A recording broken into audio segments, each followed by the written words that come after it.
Hello students, কেমন আছো তোমরা? উইথ এসএস ম্যাম চ্যানেলে তোমাদের সবাইকে স্বাগত জানাই। তোমাদের তো সেকেন্ড সামেটিভ পরীক্ষা বা সেকেন্ড ইউনিট টেস্ট চলে এসেছে, তো পড়াশোনা নিশ্চয়ই ভালো করেই করছো।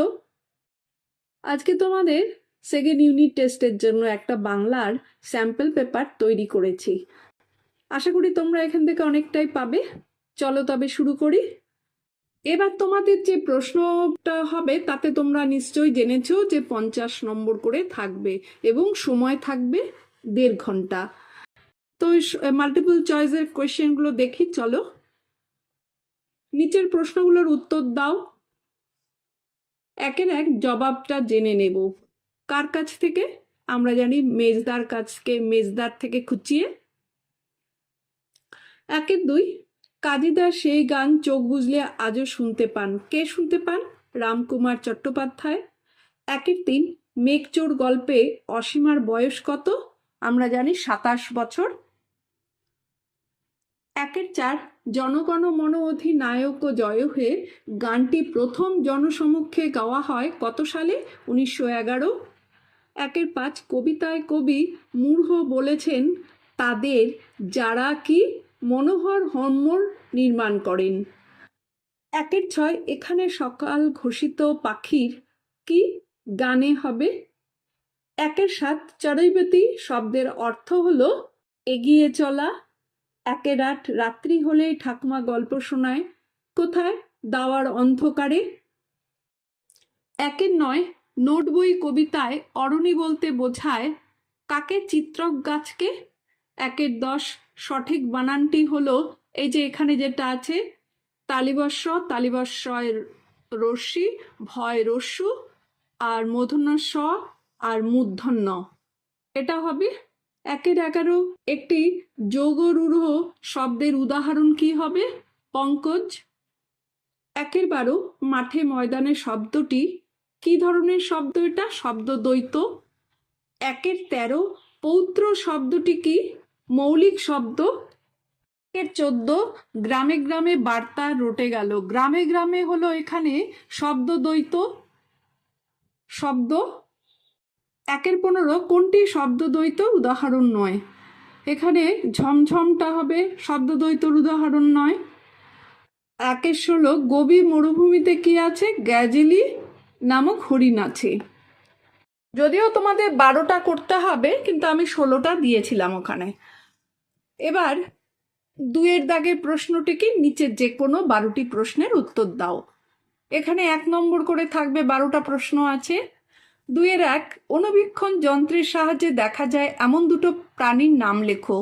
উত্তর হবে অ্যামিবা আর প্যারামেসিয়াম। 2-এর 2, নোট বই কি ধরনের লেখাতে ভরা? উত্তর হবে নোট বই কিলবিল লেখাতে ভরা। 2-এর 3, মেঘচোর কাকে বলা হয়েছে? উত্তর হবে মেঘচোর বৃষ্টি বিজ্ঞানী পুরন্দর চৌধুরীকে বলা হয়েছে। 2-এর 4, ভারতবর্ষের জাতীয় মন্ত্রটি কি? উত্তর হবে সত্যমেব জয়তে। 2-এর 5, ব্যস্ত ঘড়ির কাঁটা কোথায় গিয়ে থেমে গেছে? উত্তর লিখবে বৃষ্টি মুখর এক লাজুক গ্রামে। 2-এর 7, প্যারামেসিয়ামের গমনাঙ্গটির নাম কি? উত্তর হবে সিলিয়া। 2-এর 4, চেম্বারলিন পাহাড়টি কোথায় অবস্থিত? উত্তর হবে অস্ট্রেলিয়ার কিম্বারলি অঞ্চলে। 2-এর 9, সভা একেবারে স্তব্ধ হয়ে গেল। সভা কেন স্তব্ধ হয়ে গেল? উত্তর লিখবে নজরুলের গান শুনে। 2-এর 10, কামিনী রায়ের লেখা প্রথম কাব্যগ্রন্থটির নাম কি? উত্তর হবে আলো ও ছায়া। 2-এর 11, স্মৃতিচিহ্ন কবিতায় কবি কালকে কিসের সঙ্গে তুলনা করেছেন? উত্তর হবে নদী স্রোতের সঙ্গে। 2-এর 12, ভানুসিংহ ছদ্মনামটি কার? উত্তরে লিখবে রবীন্দ্রনাথ ঠাকুরের। 2-এর 13, সোনা ও টিনার বয়স কত? উত্তর হবে সোনার বয়স 6 আর টিনার বয়স 5 বছর। 2-এর 14, কটি বাদর খেলা দেখাতে এসেছিল? উত্তর হবে 4টি। 2-এর 15, সপ্তাহে কতবার পোস্ট অফিসে যায়? উত্তর হবে 2-3 বার। 2-এর 16, মাকু উপন্যাসে বেহারি আসলে কার নাম ছিল? উত্তর হবে ঘড়িওয়ালার দাদার নাম, যে হোটেল চালাতো। 2-এর 17, রাতে সোনারা কোথায় ঘুমিয়েছিল? উত্তর হবে গাছের কোটরে। 2-এর 17 খরগোশ দিয়ে কি হবে? উত্তর হবে কালিয়া হবে। 2-এর 18 পরীদের রানীর পরনে কি রঙের পোশাক ছিল? উত্তর হবে গোলাপি রঙের পোশাক ছিল। 2-এর 19 হোটেলের গাছ থেকে কি ঝুলছিল? উত্তর হবে কতগুলো বড় লণ্ঠন ঝুলছিল। 2-এর 20 পায়েসকে রান্না করেছিল? উত্তরে লিখবে বুড়িমা। 3-এর দাগে প্রশ্নটি নিচের প্রশ্নগুলোর উত্তর দাও, যে কোনো 6টা। এখানে প্রত্যেকটার নাম্বার আছে 3 করে। 3-এর 1 প্রাণী মাত্রকেই খাবার সংগ্রহ করতে হয়, গাছ কিভাবে না দৌড়ে তার খাবার সংগ্রহ করতে পারে? উত্তরে লিখবে সবুজ গাছপালা সালোক সংশ্লেষ পদ্ধতির মাধ্যমে নিজের খাবার নিজেই তৈরি করে। মাটির নিচ থেকে মূলের মাধ্যমে তারা খনিজ লবণ মিশ্রিত জল সংগ্রহ করে, যা পাতায় পৌঁছে যায়। পাতার উপস্থিত সবুজ রঞ্জক পদার্থ ক্লোরোফিল, পরিবেশের কার্বন ডাই অক্সাইড এবং সূর্যের আলো, এই 3-এর সম্মিলনে সালোক সংশ্লেষ প্রক্রিয়ায় গাছ শর্করা জাতীয় খাদ্য তৈরি করে। এই কারণে গাছকে অন্য প্রাণীদের মতো খাদ্য সংগ্রহের জন্য কোথাও যেতে হয় না, গাছ স্থির থেকে নিজের প্রয়োজন মেটাতে সক্ষম। 3-এর 2 সার্কাসের লোকেদের জঙ্গলে থাকতে হয়েছিল কেন? উত্তর হবে সার্কাসের অধিকারী মশাই খেলা শুরু হওয়ার আগেই নানা ধরনের ব্যয় করেছিলেন, যেমন ঝাড়বাতি কেনা, নতুন পোশাক তৈরি ও বড়সড় বিজ্ঞাপন দেওয়া। কিন্তু সব খরচের টাকা মিটিয়ে না দিয়ে তিনি হঠাৎই উধাও হয়ে যান, তার খোঁজ কেউ পায় না। ফলে সমস্ত দোষ এসে পড়ে সার্কাস দলের নিরীহ কর্মচারীদের ওপর। অধিকারী মশাইয়ের অনুপস্থিতিতে সার্কাসের লোকেদের বিরুদ্ধেই পরোয়ানা জারি হয়, পুলিশের চোখে ওরাই যেন দোষী। এই কারণেই সার্কাসের লোকেরা আত্মগোপন করতে বাধ্য হয় এবং নিরাপদ আশ্রয় খুঁজে জঙ্গলে গিয়ে থাকতে শুরু করে। 3-এর 3 বিজ্ঞান মানুষকে দিয়েছে অমিত বল, কিন্তু অযোগ্য মানুষের হাতে সেই ক্ষমতা হয়ে উঠতে পারে বিপজ্জনক ও প্রাণঘাতী। পঠিত গল্পটির আলোকে এই উদ্ধৃতিটি বিশ্লেষণ করো। গল্পে বিজ্ঞানী পুরন্দর চৌধুরী ছিলেন অসাধারণ প্রতিভা সম্পন্ন এক আবহাওয়াবিদ। তার আবিষ্কারের মাধ্যমে আকাশের মেঘকে নিয়ন্ত্রণ করা সম্ভব হয়েছিল, কিন্তু এই অসাধারণ বৈজ্ঞানিক ক্ষমতা তার মধ্যে জন্ম দেয় অহংকার, যা তাকে অন্ধ করে দেয়। তিনি সেভার লেককে শুকিয়ে ফেলে সেই জলীয় বাষ্পকে মেঘে রূপান্তরিত করতে চান এবং তারপর সেই মেঘ দিয়ে বিভিন্ন অঞ্চলে ইচ্ছামতো বৃষ্টি ঘটাতে চান। এমনকি তিনি সাইবেরিয়ার তুষার বাড়িয়ে প্রকৃতির ভারসাম্য নষ্ট করতে উদ্যত হন। এই কাজে তিনি একেবারেই উদাসীন ছিলেন। তার কার্যকলাপের ফলে প্রকৃতিতে কি বিরূপ প্রভাব পড়তে পারে তা নিয়ে তার কোনো ভাবনা ছিল না। বিজ্ঞান যখন দায়িত্বহীন বা অযোগ্য ব্যক্তির হাতে পড়ে, তখন তা কেবল উপকার নয়, মারাত্মক বিপদও ডেকে আনতে পারে। তাই এই উদ্ধৃতিটির সত্যতা গল্পে স্পষ্টভাবে প্রতিফলিত হয়েছে। 3-এর 4 বলবে কি তোমরা ওর নোট বই পড়োনি? নোট বই পড়লে আর কি কি জানা যাবে? আমাদের পেটে কেন ব্যথা হয়, জোয়ানের আড়কে এত ঝাঁজ থাকে কেন, তেজপাতায় ঠিক কিসের তেজ আছে, লঙ্কা কেন ঝাল, কেউ নাক ডাকে কেন, অরণিকে, এইসব জটিল প্রশ্নের উত্তর পাওয়া যায় নোট বইয়ে, তাই তা পড়া জরুরি। 3-এর 5 দুর্ভিক্ষের আঁচল কাজ করে। উদ্ধৃতিটির ব্যাখ্যা করো। চিরদিনের কবিতায় কবি যে গ্রামটির কথা বলেছেন, সেখানে দুর্ভিক্ষ যেন একটি সঙ্গী বাস্তবতা। কবির ভাষায় গ্রামটি যেন দুর্ভিক্ষের আঁচল জড়ানো। তবুও সেখানে মানুষের জীবন থেমে থাকে না। কেউ দুর্ভিক্ষে কষ্ট পেয়ে গ্রাম ছাড়ে, আবার কেউ নতুন আশায় সেখানে এসে বসবাস শুরু করে। অর্থাৎ দুর্ভিক্ষ বারবার ফিরে আসলেও গ্রামে মানুষের জীবনচক্র ও কর্মপ্রবাহ কখনোই থেমে যায় না। এভাবেই কবি মানব জীবনের অব্যাহত সংগ্রাম ও সহিষ্ণুতার চিত্র এঁকেছেন। 3-এর 5 হোটেলওয়ালা কি কারণে শুরুয়াতে দাড়ি গোঁফ ফেলে দিয়ে রান্না করে? প্রথম দিকে হোটেলওয়ালা রান্না করা শুরুয়া কেউই পছন্দ করতো না, খাওয়ার সঙ্গে সঙ্গে মানুষ বিরক্ত হয়ে বলতো ওয়াক্থু। কিন্তু একদিন আচমকা তার দাড়ি গোঁফ খুলে শুরুয়ার মধ্যে পড়ে যায়, আর সেই শুরুয়া যখন রান্না হয় সবাই খেয়ে ভীষণ প্রশংসা করে। সেই অদ্ভুত কাকতালীয় ঘটনার পর থেকে হোটেলওয়ালা বিশ্বাস করে তার দাড়ি গোঁফ ফেলার মাধ্যমেই শুরুয়া সুস্বাদু হয়। তাই সে প্রতিবার রান্না করার আগে নিজ থেকে দাড়ি গোঁফ খুলে শুরুয়াতে ফেলে দেয়, যেন আগের মতো সবাই আবার প্রশংসা করে। 3-6 কলকাতা শহরটা আমি মোটেই পছন্দ করি নে। কবির এই অপছন্দের কারণ কি? কবি রবীন্দ্রনাথ ঠাকুর ছিলেন প্রকৃতিপ্রেমী। প্রকৃতির স্পর্শ ছাড়া তার মন একেবারেই উদাস হয়ে যেত। কলকাতা শহরে প্রকৃতির রূপ বা সজীবতার কোনো অস্তিত্ব তিনি অনুভব করতে পারতেন না। শহরের কংক্রিটের কাঠামো, গাঢ় ধোঁয়া, শব্দের কোলাহল সব মিলিয়ে তার কাছে এই শহর যেন এক নিষ্প্রাণ ইট কাঠের জঙ্গল। বিশেষ করে কলকাতার বর্ষার রূপ তার একেবারেই অপছন্দের ছিল, কারণ এখানে বর্ষার স্নিগ্ধতা বা সবুজের সমারোহ নেই। তাই কবি শহর কলকাতাকে ভালোবাসতে পারেনি। 3-7 জনগণমনকে জাতীয় সঙ্গীত রূপে গ্রহণ করতে বিরোধিতা দেখা দিয়েছিল কেন? রবীন্দ্রনাথের ব্যাখ্যায় সেই বিরোধের অবসান কিভাবে ঘটে। রবীন্দ্রনাথ ঠাকুর রচিত জনগণমন গানটি ভারতে জাতীয় সঙ্গীত হিসাবে গ্রহণের প্রস্তাব উঠলে বিরোধীরা দাবি করেন এই গানটি নাকি সম্রাট পঞ্চম জর্জের আগমন উপলক্ষে রচিত। এই বিভ্রান্তির অবসান ঘটে কবির নিজস্ব ব্যাখ্যার মাধ্যমে। বিশ্বভারতীর প্রাণ পুলিন বিহারী সেন কবিকে একটি চিঠিতে এই গান রচনার প্রেক্ষাপট জানতে চান।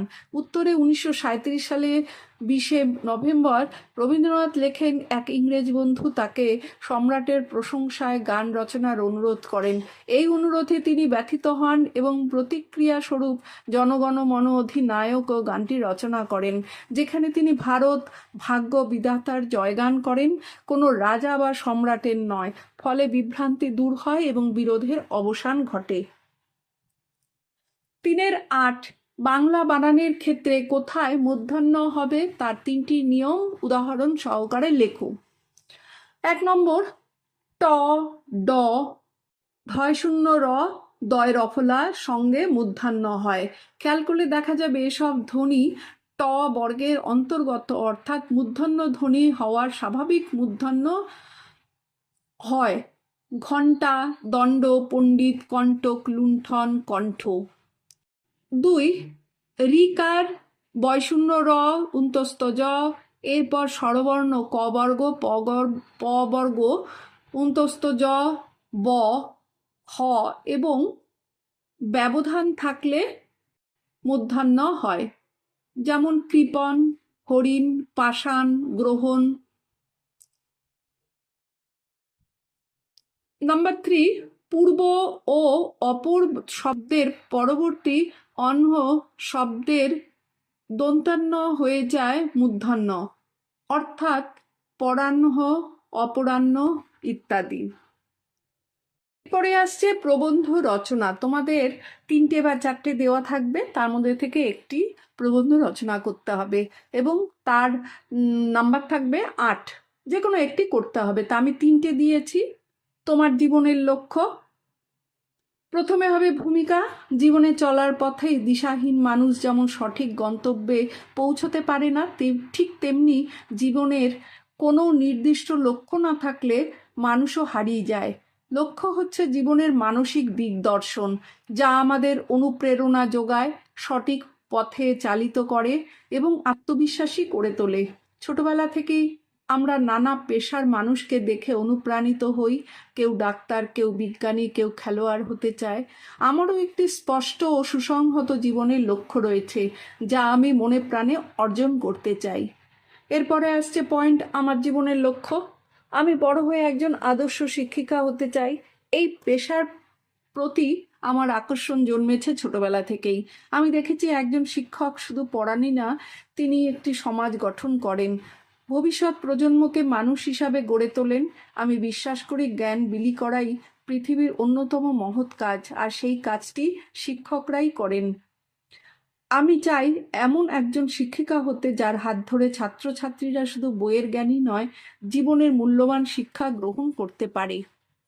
কেন আমি এই লক্ষ্য বেছে নিয়েছি? পয়েন্ট করে লিখে দিয়েছি এটা। শিক্ষিকা পেশাটি খুব সম্মানজনক এবং সামাজিক দিক থেকেও গুরুত্বপূর্ণ। আমি শিশুদের ভালোবাসি এবং তাদের সঙ্গে সময় কাটাতে ভালো লাগে। আমি চাই প্রত্যন্ত গ্রামের বাচ্চারাও যেন শিক্ষার আলো থেকে বঞ্চিত না হয়। আরেকটা হলো, শিক্ষকতা আমাকে শুধু উপার্জনের পথই দেবে না, সমাজের উন্নয়নের অবদান রাখার সুযোগও দেবে। তারপরের পয়েন্ট হলো এই লক্ষ্য পূরণের প্রস্তুতি। আমি জানি জীবনের লক্ষ্য অর্জন সহজ নয়, এর জন্য কঠোর পরিশ্রম, অধ্যবসায় ও নিয়মিত প্রস্তুতির প্রয়োজন। তাই আমি নিয়মিত পড়াশোনা করি এবং পরীক্ষায় ভালো ফল করার চেষ্টা করি। পাঠ্য বিষয় ভালোভাবে বুঝে পড়ি এবং নিজের মতো করে অনুশীলন করি। শিক্ষিকাদের ব্যবহার, বাচনভঙ্গি ও পড়ানোর কৌশল লক্ষ্য করি এবং শিখতে চেষ্টা করি। জীবনের লক্ষ্য থাকলে কি লাভ? লক্ষ্য জীবনের গতি নির্ধারণ করে, প্রতিটি মানুষকে দায়িত্বশীল, পরিশ্রমী ও আত্মবিশ্বাসী করে তোলে। লক্ষ্য মানুষকে বিপদে সাহস দেয়, হতাশায় আশার আলো দেখায়। লক্ষ্যহীন জীবন গন্তব্যহীন ভ্রমণের মতো, তাতে কোনো সার্থকতা থাকে না। উপসংহার: জীবনে একটি সুস্পষ্ট ও দৃঢ় লক্ষ্য থাকা খুবই জরুরি। আমার লক্ষ্য একদিন আমাকে এমন এক পর্যায়ে নিয়ে যাবে যেখানে আমি নিজে সফল হব, আবার অন্যদের সফল করে তুলতেও সাহায্য করব। আমি জানি অনেক বাধা আসবে, কিন্তু আমি হাল ছাড়বো না। নিজের লক্ষ্য পূরণের জন্য আমি সব রকম পরিশ্রম করব। আমি বিশ্বাস করি পরিশ্রম কখনো বৃথা যায় না। তাই আমি নিজের জীবনের লক্ষ্য অর্জন করি, সমাজে একজন সচেতন, দায়িত্ববান ও আদর্শ মানুষ হিসাবে নিজেকে প্রতিষ্ঠিত করতে চাই। এরপরে প্রবন্ধ হলো দেশ ভ্রমণের গুরুত্ব। ভূমিকা: মানুষ স্বভাবতই কৌতূহলী, সে জানতে চায়, দেখতে চায়, শিখতে চায়। সেই জানার আকাঙ্ক্ষা থেকেই মানুষ ভ্রমণে বেরিয়ে পড়ে। ভ্রমণ কেবল আনন্দের উৎস নয়, এটি শিক্ষারও একটি গুরুত্বপূর্ণ মাধ্যম। বিশেষ করে নিজের দেশ ঘুরে দেখা, এর প্রকৃতি, ইতিহাস, সংস্কৃতি, মানুষ, ভাষা ও জীবনধারা সম্পর্কে জানার অসাধারণ সুযোগ এনে দেয়। তাই দেশ ভ্রমণের গুরুত্ব অপরিসীম। দেশ ভ্রমণ কি? দেশ ভ্রমণ বলতে নিজের দেশের বিভিন্ন প্রান্ত, যেমন পাহাড়, নদী, সমতল, বনভূমি, ঐতিহাসিক স্থান, বিভিন্ন রাজ্য বা জেলার মানুষ ও তাদের জীবনধারা প্রত্যক্ষভাবে দেখা ও অনুভব করাকে বোঝায়। এটি পাঠ্য বইয়ের বাইরের শিক্ষা দেয়, যা বাস্তব অভিজ্ঞতা থেকে পাওয়া যায়।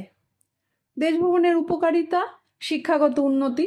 দেশ ভ্রমণে ইতিহাস, ভূগোল, জীবনবিজ্ঞান, সমাজবিজ্ঞান প্রভৃতি বিষয় বাস্তবে দেখা যায়। বইয়ে পড়া স্থানগুলো সামনে দেখে শেখা আরও গভীর ও স্থায়ী হয়। 2 নম্বর হলো ঐতিহ্য ও সংস্কৃতির সঙ্গে পরিচয়। ভারতের মতো বহুধা বিভক্ত অথচ একতাবদ্ধ দেশে বিভিন্ন অঞ্চলের ভাষা, পোশাক, খাবার, নাচ, গান, উৎসব ইত্যাদি জানার জন্য দেশ ভ্রমণ একান্ত জরুরি। মানসিক উন্নতি: ভ্রমণ মানুষকে প্রফুল্ল ও চঞ্চল করে তোলে। নতুন নতুন দৃশ্য, অভিজ্ঞতা মানসিক ক্লান্তি দূর করে ও সৃজনশীলতা বাড়ায়। সাহস ও আত্মবিশ্বাস বাড়ায়। অপরিচিত জায়গায় গিয়ে নিজের মতো করে চলাফেরা করা, সমস্যা সামলানো, এসবের মাধ্যমে আত্মবিশ্বাস বাড়ে। আর তারপর হলো ভ্রাতৃত্ববোধ সৃষ্টি করে। দেশের বিভিন্ন অঞ্চলের মানুষ ও সংস্কৃতির সঙ্গে পরিচয় হলে জাতি, ভাষা ও ধর্মভেদের ঊর্ধ্বে একতা ও সহনশীলতা গড়ে ওঠে। শিক্ষার্থীদের জন্য দেশ ভ্রমণের বিশেষ গুরুত্ব। শিক্ষার্থীদের জন্য দেশ ভ্রমণ জীবনের এক অপরিহার্য অভিজ্ঞতা। তার পাঠ্য বিষয়ের সঙ্গে বাস্তব জীবনের মিল খুঁজে পায়, দলবদ্ধভাবে চলাফেরা শেখে, শৃঙ্খলা ও সহযোগিতা রপ্ত করে। শিক্ষা সফর তাদের মনে পড়াশোনার প্রতি আগ্রহ সৃষ্টি করে। উপসংহার: দেশ ভ্রমণ মানে ভ্রমণ নয়, এটি একটি পূর্ণাঙ্গ শিক্ষা। বইয়ের পৃষ্ঠায় যা পড়ি তা বাস্তবে দেখা ও অনুভব করার মধ্যেই ভ্রমণের আসল আনন্দ ও গুরুত্ব লুকিয়ে আছে। তাই পড়াশোনার পাশাপাশি শিক্ষার্থীদের উচিত নিয়মিত দেশ ভ্রমণ করা। এতে যেমন আনন্দ মেলে, তেমনি জ্ঞান ও অভিজ্ঞতার ভাণ্ডারও সমৃদ্ধ হয়।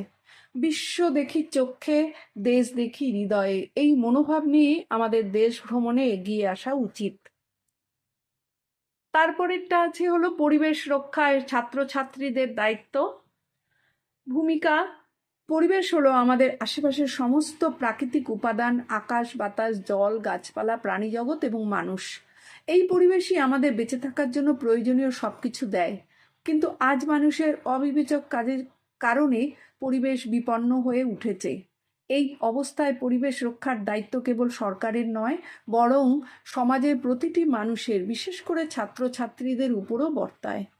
পরিবেশের বর্তমান অবস্থা: আজকের দিনে গাছ কাটার হার বেড়েছে, নদী ও জলাশয় দূষিত, বায়ু দূষণ ক্রমবর্ধমান, প্লাস্টিকের অপব্যবহারে জমছে আবর্জনার পাহাড়। এই পরিস্থিতি পরিবেশের ভারসাম্য নষ্ট করছে, যার পরিণতিতে গ্লোবাল ওয়ার্মিং, প্রাকৃতিক দুর্যোগ ও নানা রোগব্যাধি বাড়ছে। কেন ছাত্রছাত্রীদের ভূমিকা গুরুত্বপূর্ণ? ছাত্রছাত্রীদের ভবিষ্যতের নাগরিক। তারা যদি ছোট থেকেই পরিবেশ সচেতন হয়, তবে আগামী সমাজ হবে সবুজ, পরিষ্কার ও টেকসই। তাছাড়া ছাত্রছাত্রীরা খুব দ্রুত শিখতে পারে এবং অন্যদের মধ্যে সচেতনতা গড়ে তুলতেও পারদর্শী। ছাত্রছাত্রীদের দায়িত্বসমূহ: প্রথম হলো গাছ লাগানো ও পরিচর্যা করা। স্কুলে ও বাড়িতে নিয়মিত গাছ লাগানো এবং তাদের যত্ন নেওয়া উচিত। 2, জল অপচয় না করা। জল খরচের সময় সতর্ক থাকা ও প্রয়োজন রেইন ওয়াটার হারভেস্টিং পদ্ধতি শেখা জরুরি। প্লাস্টিক বর্জন: ছাত্রছাত্রীরা প্লাস্টিকের বদলে কাপড় ও কাগজের ব্যাগ ব্যবহার করতে পারে এবং অন্যদেরও তা শেখাতে পারে। পরিষ্কার পরিচ্ছন্নতা বজায় রাখা: স্কুল, পাড়া, বাসস্থান পরিষ্কার রাখার অভ্যাস গড়ে তোলা এবং আবর্জনা নির্দিষ্ট স্থানে ফেলার অভ্যাস করা। পরিবেশ বিষয়ক সচেতনতা অভিযান: স্কুলে পোস্টার তৈরি, নাটক, বক্তৃতা ইত্যাদি এসবের মাধ্যমে পরিবেশ সম্পর্কে অন্যদের সচেতন করা। জৈব সার ব্যবহার ও বর্জ্য পুনর্ব্যবহার: ঘরের খাদ্য বর্জ্য থেকে কম্পোস্ট সার তৈরি করার শিখে পরিবেশ বান্ধব কৃষিকাজে উৎসাহ দেওয়া যেতে পারে। তারপরে পয়েন্ট হলো শিক্ষকদের ভূমিকাও গুরুত্বপূর্ণ। শিক্ষকরা যদি শ্রেণীকক্ষে পরিবেশ নিয়ে গল্প, ভিডিও বা বাস্তব অভিজ্ঞতা শোনান, তাহলে ছাত্রছাত্রীরা আরও আগ্রহ পায়।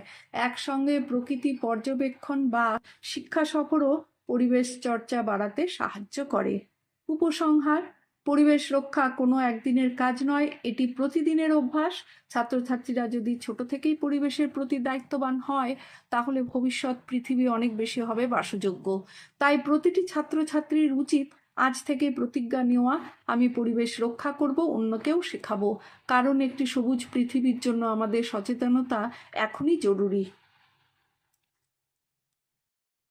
তাহলে তোমাদের আজকে যে একটা স্যাম্পল পেপার আমি করিয়ে দিলাম, এটা তোমরা একটু ভালো করে পড়বে, আশা করি অনেকটাই পাবে এর থেকে। আর এখনো যারা উইথ এসএস ম্যাম চ্যানেলটি সাবস্ক্রাইব করোনি, তারা চটপট সাবস্ক্রাইব করো আর বেল বাটনটি অন রাখো। আজকে এই পর্যন্তই, টাটা।